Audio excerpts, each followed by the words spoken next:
নমস্কাৰ বন্ধুসকল, স্বাগতম জনাইছোঁ মোৰ অন্য টিভিটোলৈ। আপোনালোকে চাবলৈ আৰম্ভ কৰিছে পদ্মগুৰি ব্লগ। আৰু এতিয়াৰ পৰা ধান কুটাবলৈ আপোনালোকে চিন্তা নকৰিব। মেলত গৈ ভিৰ লগাই থাকিবলৈ নালাগে। 2-3 দিন মানে কিছুমানৰ মেলত ধান পৰি থাকে, তথাপিতো মানে মেলে ধান কুটাই দিব নোৱাৰে। আমি সেইকাৰণে এইটো এটা ধান কুটোৱা মেচিন আনিছোঁ।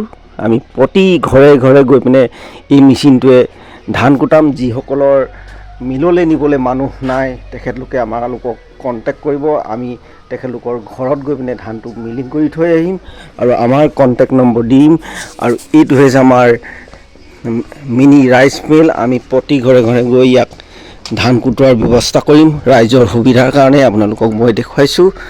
এয়া চাওক, এইপিনে ফলীয়া ওলাব, এইপিনে চাউল ওলায় আৰু সকলোখিনি আপোনালোকক আজি ডেমো দেখুৱাম। এইটো এতিয়া আমি যিহেতু গোলাঘাট মকৰঙৰ পৰা আনিছোঁ আৰু এতিয়া আপোনালোকক এই মেচিনটো কেনেধৰণে চাউল ওলায় সকলোখিনি আপোনালোকক চলাই দেখুৱাম। আপোনালোকে ভিডিঅ'টো শেষলৈকে চাব বুলি মই আশা কৰি আজিৰ ভিডিঅ'টো আৰম্ভ কৰিছোঁ।